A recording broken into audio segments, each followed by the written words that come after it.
आज हम लोग संख्यांकी भाग 3 को पढ़ने वाले हैं, जिसमें जिसमें हम लोग यह सीखेंगे कि माध्य माध्य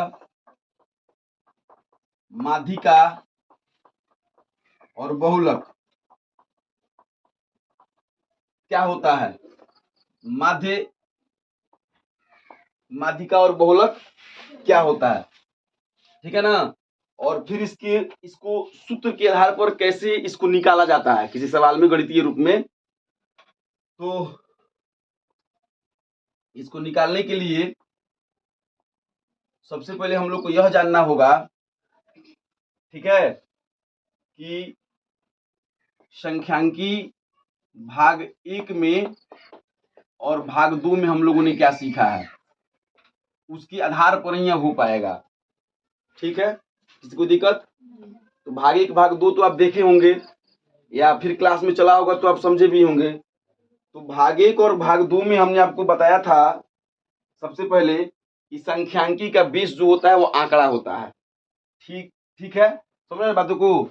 मान लीजिए अभी आप लोग यहाँ पे बैठे हुए हैं, तो यहाँ अगर बात किया जाए तो मान लीजिए अगर 50 बच्चे हैं, ठीक है, और 50 बच्चे जो है, मान लीजिए सोनखर से 5 बच्चे हों, कटसिकरी से 10 बच्चे हों, फिर सरहटवा से 5 बच्चे हों, ऐसे करके इन सभी बच्चों का जो आंकड़ा बना हुआ है 5, 10, 5, 15, फिर 5, फिर 10, कितने हो गए? 5, 10, 15, 15, 5, 20, 20, 5, 25, 10, 35, 15, 50, 50 बच्चों का आंकड़ा हो गया। ठीक है, तो इन आंकड़ों के आधार पर बारंबारता सारणी बनाई जाती है बारंबारता सारणी।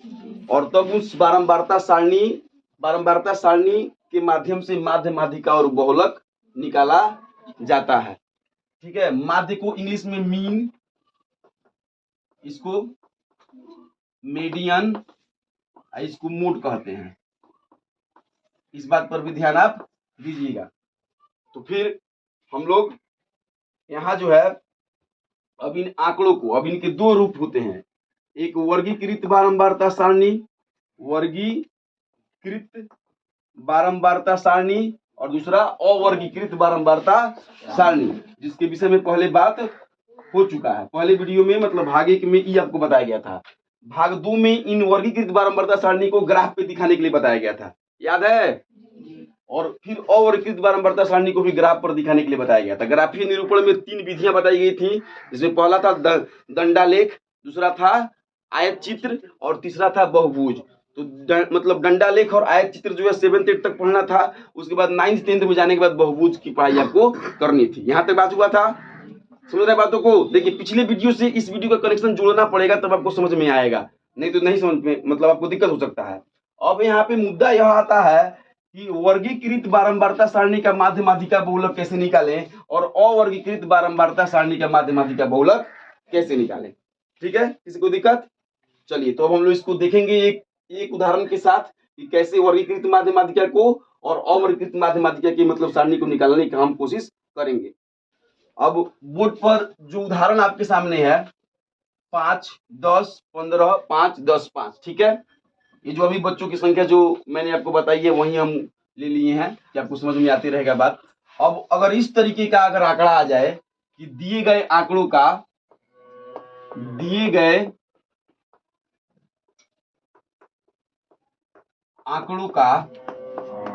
माध्य, माध्यिका और बहुलक ज्ञात करें, तो आप क्या करेंगे? ठीक है, अगर ऐसा सवाल आ जाए कि 5, 10, 15, 5, 10, 5 दिए गए आंकड़ों का माध्य, माध्यिका और बहुलक ज्ञात करें, तो आप क्या कीजिएगा? तो मैं आपको बता रहा हूं क्या क्या करना होगा आपको। माध्य जो होता है, पहले आप समझ लेते हैं तब बनाएंगे। माध्य जो होता है वह औसत का ही रूप होता है, औसत का रूप होता है। आपको पता होगा सांख्यिकी की जो डिफिनीशन बनती है वो इस तरीके से बनती है। इसका एक और डिफिनीशन है, एक मतलब गणितज्ञ ने उसको एक और तरीके से डिफाइन किया है कि सांख्यिकी मतलब क्या है कि कैलकुलेशन का मतलब जोड़ घटाव करने का एक ऐसा तरीका है जो किसी भी भारी से भारी कैलकुलेशन को आसान कर देता है, छोटा कर देता है। जैसे कि मान लीजिए हम लोग अगर बात करें औसत की, तो औसत अगर निकाला जाए तो औसत का फार्मूला क्या होता है? औसत का फार्मूला बताइए। आंकड़ों का योग बटा, ऐसे भी हो जाएगा आंकड़ों का योग बटा आंकड़ों की संख्या। ठीक है, तो यदि आंकड़ा यह 1 2 3 4 5 6 गो, तो अब तो आप आसानी से इन 6 आंकड़ों को जोड़ लोगे और 6 से भाग दे लोगे, कोई दिक्कत नहीं होगा। लेकिन यदि यह आंकड़ा 6 न होकर के 5 10 15 5 10 15 5 10 20 50 वगैरह करते करते अगर ये आंकड़ों की संख्या कितनी हो, 100 हो या 100 से भी ज्यादा हो, तो क्या कीजिएगा? तो आप 100 को यहाँ पे लिख के जोड़िएगा, आप फिर नीचे उसकी संख्या से भाग कीजिएगा। यह प्रोसेस इतना ना बड़ा हो जाएगा कि आपको उतना 100 को लिख के जोड़ना जो है बहुत मुश्किल लगेगा। इसलिए इन आंकड़ों को ही, इन्हीं आंकड़ों को वर्ग अंतराल के माध्यम से बारंबारता सारणी के रूप में क्या किया जाता है? कन्वर्ट किया जाता है, बदला जाता है, और तब जाकर के उसको गणित के रूप में इस्तेमाल किया जाता है। तो इस बात से आप क्या समझें कि आपकी जो कैलकुलेशन है, जो जोड़ने और घटाने और भाग करने की जो प्रक्रियाएं हैं, उन सभी प्रक्रियाओं को सांख्यिकी क्या करती है? आसान बनाती है। ये सभी जो मैं बात बोल रहा हूं, ये सभी बात आपको ऑब्जेक्टिव के रूप में पूछे जा सकते हैं। अगर आपके मैट्रिकुलेशन तक नहीं पूछे गए तो आगे आने वाले कंपटीशन के एग्जाम में या किसी आप नौकरी की तैयारी कीजिएगा तो वहां तक तो जरूर 100% लड़ेगा बात। सांख्यिकी क्या है उसके विषय में 4 लाइन दे देगा और आपको पूछेगा कि आप बताइए कि मतलब इसमें से कौन सा कथन सही है। इस तरीके की बातें क्या हो सकती हैं? इस तरीके की बातें मतलब हो सकती हैं।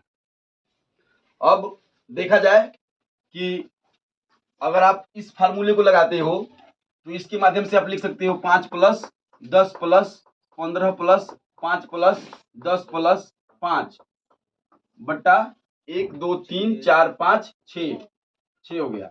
5 10 15 15 15 30 5 35 10 45 और 5 50। लेकिन मैंने जो यह तरीका अपनाया जोड़ने का, यह गलत तरीका है, ऐसे आप मत जोड़िएगा। ठीक है, आप ऐसे जोड़िएगा इकाई 5 0 5 5 5 10 10 5 15 15 5 20 का शून्य हाथ में बचा 1 2 1 3 3 1 4 4 1 5, ऐसे जोड़ा जाता है। क्योंकि तो छोटा मोटा था तो आप जोड़ जोड़ लिए कैसे भी, लेकिन जब ज्यादा विस्तारित हो जाएगा, कोई 3 अंक की संख्या होगी, कोई 2 अंक की संख्या होगी, तो वैसे आप जोड़िएगा तो आप फंस जाइएगा। सही रास्ते पे चल के सही तरीके का इस्तेमाल करके यदि आप गणित सीखते हैं तो आपको कभी भी दिक्कत नहीं होगा। ऐसे जोड़ना 5 10 15 15 15 30 30 35, यह गलत तरीका है, यह सही तरीका है। इकाई को इकाई में जोड़ें, दहाई को दहाई में जोड़ें, जो हासिल आया है उसको भी जोड़ लें।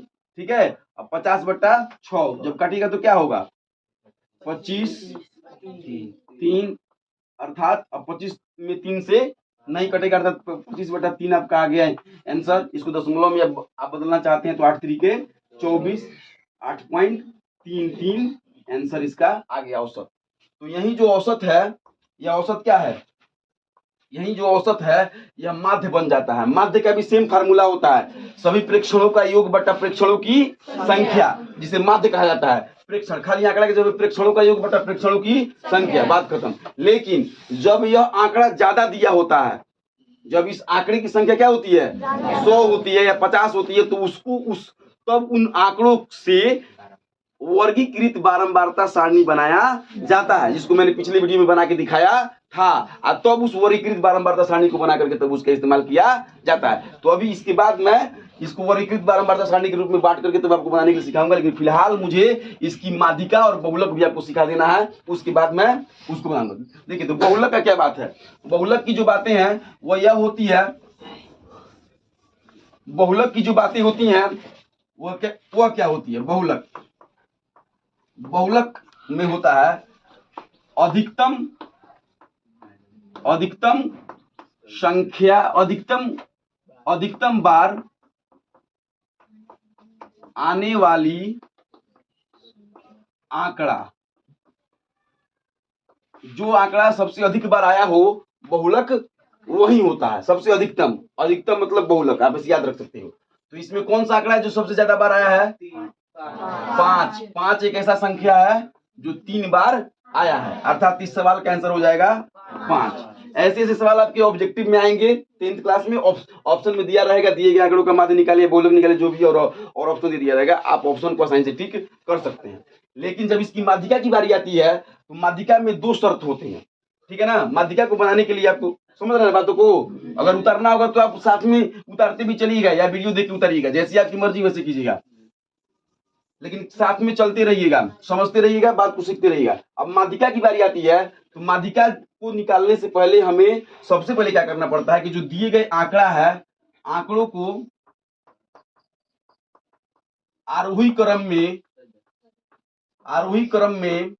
या अवरोही क्रम में, घटते क्रम में या बढ़ते क्रम में आपको सजाना पड़ता है। मतलब असेंडिंग ऑर्डर या डिसेंडिंग ऑर्डर में आपको सजाना पड़ता है।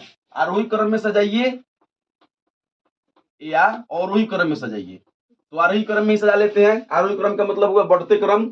सबसे पहले छोटा लिखेंगे 5 5 5, 3 को तो 5 हो गया, उससे बड़ा 10 10 15, ठीक है। आरोही क्रम में सजा लिए। उसके बाद आंकड़े में मौजूद जो राशि है उन राशियों की संख्या गिनेंगे, कितनी राशि है, कितनी राशि है, 6 राशि है। जब राशि 6 है तो n बराबर 6। n बराबर 6 क्या है, सम संख्या है, ठीक है। तो जब सम संख्या होगी तो इसका फार्मूला होगा, सम संख्या होगी तो माध्यिका बराबर फार्मूला हो जाएगा। बोलिए किसको याद है, सब पहले से पढ़े। इसका फार्मूला होगा n/2 वहां पद, फिर n/2 प्लस 1वां पद, ठीक है, बटा 2। आपको ध्यान में रखना होगा, नहीं तो दिक्कत हो सकता है। n/2वां पद प्लस n/2 प्लस 1वां पद बटा 2। तो n कितना है, 6/2, अर्थात तीसरा पद, 1 2 3। समझ रहे बात, जगह नहीं है इसलिए मैं इसको डिफाइन नहीं कर रहा हूं, आप समझ जाइए। n की जगह पे 6 रखिएगा तो 2 में 6 से कटेगा तो 3 5, 2 से 3 कटेगा तो 3, अर्थात 5। समझ रहे बात, 1 2 3, फिर n/2, 6 1 3 1 4, 4वां पद 10, 5 प्लस 10/2, अर्थात कितना हो जाएगा, 15/2, अर्थात 7.5। इसका क्या हो जाएगा, आंसर हो जाएगा। समझ रहे बातों को। अर्थात जब सम संख्या होगी, n बराबर क्या होगी, सम संख्या होगी, तो आपको ये वाले फार्मूले लगाने पड़ेंगे। किसी को दिक्कत, समझ रहे हैं। और सीधे सिंपल है, आपको ज्यादा फार्मूला और मूला के मतलब चक्कर में नहीं पड़ना है। अगर ऑप्शन में क्वेश्चन आया है तो आपको फार्मूला के चक्कर में नहीं पड़ना है, देख लेना है। अगर सम संख्या होगी तो दोनों इधर से बीच वाला यह है, इधर से बीच वाला यह है, दोनों को जोड़ के यहीं पे भाग कर दीजिए, आंसर हाजिर। समझ गए। अगर यह लघु तरीके में आता है या दीर्घ तरीके में तो आएगा नहीं, लघु तरीके में दिया आता है तो आपको इसको फार्मूला के मेथड पे चल के बनाना है। अगर यह मतलब लघु तरीके में नहीं आता, ऑब्जेक्टिव में आता है, बात समझिए पहले। अगर ऑब्जेक्टिव में आता है तो सीधे आप आंकड़ा को देखिए। अगर सम संख्या है तो आप देखिए कि इधर से बीच वाला, मतलब शुरू से बीच वाला, फिर पीछे से बीच वाला को जोड़ दीजिए, 2 से भाग कर दीजिए, आंसर हाजिर। किसी को दिक्कत आ रही है बात समझ में। क्यों जोड़ा जा रहा है, तो अब फार्मूला के माध्यम से जोड़ा जा रहा है, ठीक है। यहाँ पे प्लस लगाइए, इस फार्मूला को लिख लीजिए, फार्मूला को याद रखिए और इसके ऊपर सोचिए, विचारिए और उदाहरण बनाइए। और यदि यहाँ पे 15 मिटा दिया जाए तो यानी कितना हो जाएगा, 5, तो यह कितना हो जाएगा, विषम। तो विषम तो और भी आसान है, विषम में कुछ नहीं करना है, ठीक है। विषम में कुछ नहीं करना है। विषम का फार्मूला होता है n+1/2वां पद। अभी जो बालक बोल रहा था वो विषम का फार्मूला बोल दिया था, ठीक है, n+1/2वां पद। तो यहाँ पर n कितना हो गया, 5 1 6/3, तीसरा पद, अर्थात 1 2 3, इधर से भी 3 और 1 2 3, इधर से भी 3, बस। तो इसका आंसर हो जाएगा 5। अगर 15 हट जाए तो माध्यिका हो जाएगी 5, यदि 15 जुड़ जाए तो माध्यिका हो जाएगी 7.5। किसी को दिक्कत नहीं। यहाँ तक आप बात समझ चुके हैं। यह जो क्वेश्चन होगा यह ऑब्जेक्टिव में आएगा और ऑप्शन के माध्यम से आपको दिया रहेगा, आप वहां से बना सकते हैं 9th 10th में। और 7th 8th में जो है यह मतलब लघु तरीके के रूप में भी आ सकता है, समझ गए। तो आपने बहुलक को भी देखा, माध्यिका को भी देखा और माध्य को भी देखा। और यह कौन सा आंकड़ा था? इस आंकड़ा के प्रकार को क्या कहा जाता है? अवर्गीकृत। इसको वर्ग में आप नहीं बांट सकते हो, आप यह लिख सकते हो, इसको यदि वर्ग बनाना हो, यदि आपको बारंबारता सारणी बनानी हो, इसको पहले एक और चीज लिख लीजिए। विषम संख्या था तो क्या करना था? विषम संख्या था तो आपको फार्मूला नहीं लगाने हैं, आपको सीधे उसको देख लेने हैं, इधर से भी बीच वाला और इधर से भी बीच वाला, आपका आंसर हाजिर। ऑब्जेक्टिव में सेकंडों में आंसर निकालना सीखिए। ऑब्जेक्टिव के लिए फार्मूला का प्रयोग नहीं किया जाता है, क्योंकि 50 ऑब्जेक्टिव आते हैं। 50 ऑब्जेक्टिव में लगभग 30 से 35 ऑब्जेक्टिव ऐसा होता है जिसमें फार्मूलों का इस्तेमाल मतलब करके गुना भाग कीजिएगा, कैलकुलेशन कीजिएगा, तो लगभग आपको एक पर 2 मिनट का अगर लगे तो 35 में 35 दूनी 70 मिनट, 1.5 घंटा 2 घंटा आपका इसी में लग जाएगा। तो फिर त्रिकोणीय कैसे बनाइएगा? हालांकि मेरा वीडियो बनेगा जिसके माध्यम से मैं आपको बताना चाहूंगा कि ऑब्जेक्टिव को कैसे सॉल्व किया जाएगा। और जब गणित की परीक्षाएं होंगी तो उसमें आपकी ऑब्जेक्टिव को सॉल्व करने की स्पीड को ज्यादा तेज करने का प्रयास किया जाएगा और आपको ऐसा ऐसा ट्रिक बताया जाएगा जिसके माध्यम से आप ऑब्जेक्टिव को आसानी से और जल्दी से सॉल्व कर पाएंगे। समझ रहे बातों को? इसलिए और यहाँ भी आपको बता दिया जा रहा है कि यदि ये आंकड़ा अगर ऑब्जेक्टिव में आ गया तो आपको सीधे, अगर विषम संख्या होगी तो इधर से बीच वाला पद और फिर इधर से बीच वाला पद, बात खत्म। यदि 11 होगी संख्या तो इधर से पांचवा फिर इधर से पांचवा आंसर। अगर 13 होगी संख्या तो इधर से छठा फिर इधर से छठा, आंसर हाजिर। समझ रहे हैं बात? और 11-12 से ज्यादा नहीं आता है, उतना ही तक रहता है। जब छोटा आंकड़ा रहता है तभी आप इस विधि से निकाल सकते हैं। अब आगे की बात यह है कि यदि इनको क्या है कि इन आंकड़ों से इनको अवर्गीकृत हम बार बार बोल रहे हैं और आप यदि नहीं समझ पा रहे हो तो देखिए कैसे। 5 कितने बार आया है? 3 बार। 10 कितने बार आया है? 2 बार। 15 कितने बार आया है? 1 बार। बस यह वर्गीकृत अवर्गीकृत बारंबारता हो गया। अगर 5 की जगह पे सोनखर लिख लीजिए तो सोनखर के 3 बच्चे, 10 की जगह, मतलब समझ रहे बातों को? तो इसीलिए इसको अवर्गीकृत बारंबारता सारणी कहा जाता है। और अवर्गीकृत बारंबारता सारणी की माध्यमातिका और बहुलक इस तरीके से निकलते हैं जिस तरीके से मैंने अभी बताए हैं आपको। अब बात होगी वर्गीकृत बारंबारता सारणी की, ठीक है। तो अब जो ये बोर्ड पे आपको दिख रहा है उदाहरण, ठीक है, जिसमें दिखाया गया है प्राप्तांक 30 विद्यार्थी हैं, गणित के का मतलब परीक्षा दिए हुए हैं। 100 अंक का गणित का पेपर है जिसमें से 10 अंक जो है एक विद्यार्थी को आया है, 20 अंक एक को आया है, 36 3 को आया है, 40 4 को आया है, ठीक है। मतलब ये आंकड़ा दिया गया है 72 अंक एक आदमी को आया है। आ रहा है बात समझ में? जी। पहले आपको ये आंकड़ा समझ में आ रहा है कि नहीं? जी। आ रहा है ना? तो थोड़ा मैं एक बात पूछूं, बताइए वो कौन सा बच्चा है जिसका सबसे अधिक मतलब सबसे अधिक नंबर आया है? कितने बच्चे हैं? कितने बच्चे का सबसे ज्यादा नंबर आया है? एक बच्चे हैं। कितना है? गुड। चलिए आंकड़ा आपको समझ में आ रहा है। चलिए तब अब इन आंकड़े का, इन सारणी का माध्य निकालना पहले हम सीखते हैं। माध्य निकालेंगे तब माध्यिका निकालेंगे फिर बहुलक निकालेंगे। यह जो आंकड़ा आपको दिखाई दे रहा है, आप अब यह सोच रहे हैं कि यह किस प्रकार का सारणी है। अभी आप उतारिए मत, अभी आप समझ लीजिए, ठीक है। मैं आपको उतारने का मौका दूंगा, ठीक है। तो यहाँ जो है अब आप यह सोच रहे हैं कि यह किस प्रकार का सारणी है, यह वर्गीकृत सारणी है कि अवर्गीकृत सारणी है, ठीक है। तो यह अवर्गीकृत सारणी है, इसको वर्गों में नहीं बांटा गया है। अवर्गीकृत और वर्गीकृत पहचानने का सबसे सुंदर तरीका है कि जिसमें वर्ग हो 0 से 10, 10 से 20, तो यह वर्गीकृत बारंबारता सारणी कहलाती है। क्या कहलाती है? लेकिन जिसमें वर्ग नहीं बन रहा हो वह अवर्गीकृत बारंबारता सारणी कहलाता है। जो अभी आप माध्यमातिका बहुलक निकाले हो उसी आंकड़े का यह रूप है, लेकिन इसमें ज्यादा बच्चे थे इसलिए इसको आंकड़े के रूप में इसको सेट कर लिया गया, सारणी के रूप में सेट कर लिया गया। जैसा कि आपको पता है इस संख्यांकी गुना भाग को, जोड़ घटाव के कैलकुलेशन को क्या करती है? आसान करती है। इसलिए अब देखिए इसको जब माध्य निकालना होगा तो यह जो प्राप्तांक है इसको हम मानते हैं x, ठीक है। और ये जो विद्यार्थी संख्या है इसको मानते हैं f अर्थात फ्रीक्वेंसी, फ्रीक्वेंसी अर्थात बारंबारता। फ्रीक्वेंसी का मतलब होता है बार बार आने वाला अंक, वो क्या कहलाता है? बारंबारता कहलाता है। अगर आपसे कोई पूछे कि बारंबारता क्या है तो आपको बोलना पड़ेगा कि वह अंक या वह संख्या या वह आंकड़ा जो बार बार आता है उसको क्या बोलते हैं? बारंबारता बोलते हैं। ऐसा नाम है बारंबारता, बारंबार बार आने वाला संख्या बारंबारता कहलाता है, और इंग्लिश में इसको फ्रीक्वेंसी बोलते हैं, जो बार बार फ्रीक्वेंसी में आते रहता है। समझ गए? तो अब यहाँ जब इसका माध्य निकालना होता है तो इसको बोलते हैं एक्स और इसको बोलते हैं एफ। एक्स इसलिए बोलते हैं क्योंकि वर्ग चिन्ह है यह, ठीक है। इसी आधार पे आगे भी आपको करना होगा, इसलिए आप ध्यान से देखिए। अब यहाँ आपको निकालना होगा एफ गुना एक्स। एफ गुना एक्स समझते हैं ना? 10 में 1 से गुना कीजिएगा, चलिए कीजिए सबको जल्दी जल्दी। 20 में 1 से कीजिएगा, फिर 36 में 3 से कीजिएगा, 6 तरीके 18 का 8 हाथ में बचा 1, 3 तरीके 9 1 10 108। 40 से 4 में कीजिएगा, 160। गुड, चलिए करते रहिए। 3 से 50 में कीजिएगा, 150 बोलिए। फिर 56 में 2 से कीजिएगा, 112। 60 से 4 में कीजिएगा, गुड, चलिए। 70 से 4 में, चलिए। फिर 72 से 1 में, फिर 80 से 1 में, फिर 88 से 2 में, गुड, चलिए। अब 92 से 3 में,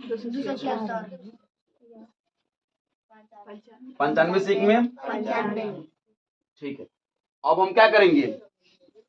अब हम यह करेंगे कि माध्य का फार्मूला होता है, माध्य का फार्मूला होता है सिग्मा एफ एक्स बटा सिग्मा एफ। इसी सिग्मा के ऊपर जो है आपके संस्था का नाम सिग्मा कोचिंग सेंटर रखा गया था, ठीक है, याद रखिएगा। इसी सिग्मा को लेकर के, इसी सिग्मा के आधार पर जो है आपकी संस्था का नाम सिग्मा सेंटर रखा गया। अब सिग्मा एफ एक्स अर्थात यहाँ जो आएगा आपका वो सिग्मा एफ एक्स होगा, ठीक है। सिग्मा अर्थात टोटल, जितने भी एफ एक्स हैं इसको टोटल, ये टोटल जब जोड़िएगा तो आपको जोड़ के रूप में 1779 प्राप्त होगा। आप जोड़ के देख लीजिएगा, ठीक है। और फिर इसको बोलते हैं सिग्मा एफ अर्थात बारंबारताओं का जोड़। तो बारंबारताओं का टोटल जोड़ तो 30 है, 30 बच्चे ही शामिल हुए हैं। माध्य का मतलब हुआ कि एवरेज निकालना कि अधिकतर बच्चों ने कितना नंबर, मतलब एवरेज निकालना कि औसतन कितने बच्चे मतलब पास हुए या जैसे भी। तो सिग्मा एफ एक्स हो जाएगा आपका 1779 बट्टा 30। जब आप इसको काटिएगा तो क्या होगा? 59 पॉइंट, ठीक है ना, 59.3 आंसर आएगा। यहाँ पे हम लोग को सीखना मकसद है कैसे निकलता है गुना भाग, जो हम लोग पहले से करते हैं। अब देखिए यह हो गया आपका माध्य। आप परेशान ना हो, आपको जोड़ने में और भाग करने में थोड़ी सी मुश्किलें हो रही होंगी, लेकिन तरीका यही है सीखने का, ठीक है। इसी तरीके से आपको सीखना होगा। और आप जोड़िए घटाने में अगर आपको तकलीफ होगा, गुना भाग करने में दिक्कत होगा, तो गणित में तो आपको परेशानी होगी, ठीक है। लेकिन इसके बाद जो माध्य निकालने की और भी 4 तरीके होते हैं, कल्पित विधि, पग विचलन विधि वगैरह वगैरह विधियां होती हैं। उन विधियों से जब इन सबको निकाला जाएगा ना तो एकदम आसानी से निकल जाएगा।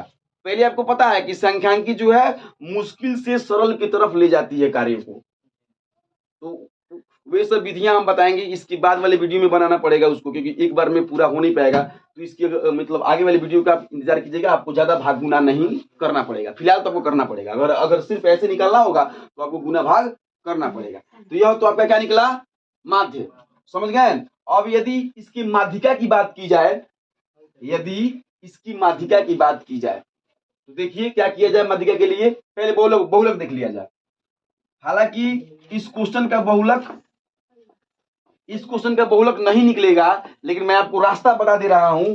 वैसे यदि आपको बहुलक निकालने के लिए अगर कह दिया जाए, जब इस टाइप का सवाल आ जाए, एक तरफ मतलब संख्या हो और दूसरी तरफ उसका क्या हो कि बारंबारता हो, तो आप उसका बहुलक कैसे निकालिएगा। तो बहुलक बराबर मैंने आपको पहले बताया था, अभी कुछ देर पहले। आप लोग हड़बड़ाए नहीं, आराम से देखें, बहुत आप लोग हड़बड़ा रहे हैं, हम देख रहे हैं। बहुलक का फार्मूला था कि अधिकतम बारंबारता वाला चरमान, इसको चरमान भी बोलते हैं, प्राप्तांक को चरमान है। ये है तो चर नहीं निकला ना, 10 अंक 20 अंक 30 अंक ये चर संख्या ही है, सॉरी अचर संख्या, चर मान भी इसको बोला था इसमें। चलिए हटाइए बात करेंगे। अधिकतम मान जो होगा तो अधिकतम मान इसमें तो 4 का भी है, 4 है तो 3 4 है, 40 है, फिर 60 है, फिर 70 है। तो किसको माना जाए? इसीलिए इसमें बहुलक नहीं निकलेगा। हालांकि यह सवाल सिर्फ माध्य निकालने का उदाहरण था, लेकिन मैंने इस पे मैंने चाहा है कि मैं आपको बहुलक भी समझा दूं। तो समझ लीजिए, अगर किसी में ऐसा होगा जिसमें बहुलक निकालने के लिए कहा जाएगा, उसमें एक ही ऐसा संख्या होगा जिसमें सबसे अधिक बार आया होगा। जैसे कि 4 बस एक ही बार आया होगा, 70 का 60 का नहीं आया होगा, 40 का नहीं आया होगा, तो 70 इसका क्या हो जाएगा, आंसर हो जाएगा। बहुलक करता सबसे अधिक बार 70 आया है, मतलब 70 लाने वाले बच्चों की संख्या ज्यादा है। लेकिन यहाँ पर तो 70 लाने वाले बच्चों की संख्या 40 भी है, मतलब 4 भी है, 4 भी है, 4 भी है, तो 8 4 4 4 4 8 4 12, तो 4 बच्चों को 40 भी आया है, 4 बच्चों को 70 भी आया है, इसलिए यहाँ बहुलक नहीं निकलेगा। लेकिन आप याद रखिएगा, जब ऐसा चीज आया, समझ रहे हैं बात को, जब ऐसा आया तो जो सबसे अधिकतम बार होगा उसी को बहुलक मानिएगा। माध्यिका इसका निकलेगा, तो माध्यिका देखिए कैसे निकलता है, मिटा दें, उतार लिए होंगे शायद आप लोग। गुड। तो माध्यिका निकालने के लिए आपको एफएक्स निकालने की गरज नहीं होती है। माध्यिका निकालने के लिए क्या गरज होती है, देखिए ध्यान से देखिए, बहुत सुंदर बात है ये। और इसके बिना जो अभी बातें बोर्ड पे हो रही है, इसके बिना जो है आप जो है आगे का आप क्लास नहीं कर सकते हैं, मतलब इससे आगे वाली मैथमेटिक्स नहीं सीख सकते हैं। वर्ग ई अवर्गीकृत है ना, ई अवर्गीकृत है, अब वर्गीकृत वाला आप नहीं बना पाएंगे यदि आप इसको नहीं सीखिएगा तो, इसलिए ध्यान से सीखना है। अब आगे हम निकालते हैं बारंबारता जो है, यह बारंबारता, इसका हम संचयी बारंबारता निकालते हैं। क्या निकालते हैं, संचयी बारंबारता। आप देखे हैं जो वो आंकड़ा था, कौन सा आंकड़ा, इसके पहले वाला जो आंकड़ा था, उसको आप आरोही क्रम में या अवरोही क्रम में सजा रहे थे, याद है कि भूल गए, इतनी जल्दी तो नहीं मतलब भूल पाइएगा आप। आरोही क्रम में सजा रहे थे, तो जब उन आंकड़ों को आप आरोही क्रम में सजा रहे थे, तो वही काम यहाँ भी करना है, इन आंकड़ों को भी आरोही क्रम में सजाना है। कैसे, ऊपर एक लिखा है, एक, फिर एक और एक, 2 और 3, 5 और 4, 9 और 3, 12 2, 14 4, 18 4, 22 1, 23 1, 24 2, 26 3, 29 1, 30। गुड। आप सही है कि गलत हैं, इसका पता आपको यहाँ से लग जाएगा। यहाँ पे अंत में उतना ही आएगा जितना इसका योग होगा, इसको जोड़ा ही जा रहा है। क्या किया जा रहा है, जोड़ा जा रहा है, एक से एक करके, 1 1 2 2 3 5 5 4 9, ठीक है ना, 9 3 12 12 2 14 14 18 18 4 22 22 23 23। तो जब बारंबारताओं को उनको बारी बारी से जोड़ दिया जाए तो उसे हम क्या बोलते हैं, संचयी बारंबारता बोलते हैं। किसी को दिक्कत नहीं, तो आपको माध्यिका निकालने के लिए संचयी बारंबारता निकालना पड़ेगा, चाहे आप वर्गीकृत बारंबारता सारणी निकालें या अवर्गीकृत बारंबारता सारणी निकालें, आपको संचयी बारंबारता निकालना पड़ेगा, याद रखिए। समझ गए, तो संचयी बारंबारता निकाल लिए। अब संचयी बारंबारता निकालने के बाद, संचयी बारंबारता निकालने के बाद इसके अंकों को जोड़ दिए, तो यह कहलाता है बड़ा एन। इसको सिग्मा एफ न बोल करके इसको बोलता है बड़ा एन, ठीक है। तो अब माध्यिका का फार्मूला होता है, ध्यान दीजिए, माध्यिका का फार्मूला होता है कि n/2 से ठीक बड़ी संचयी बारंबारता वाला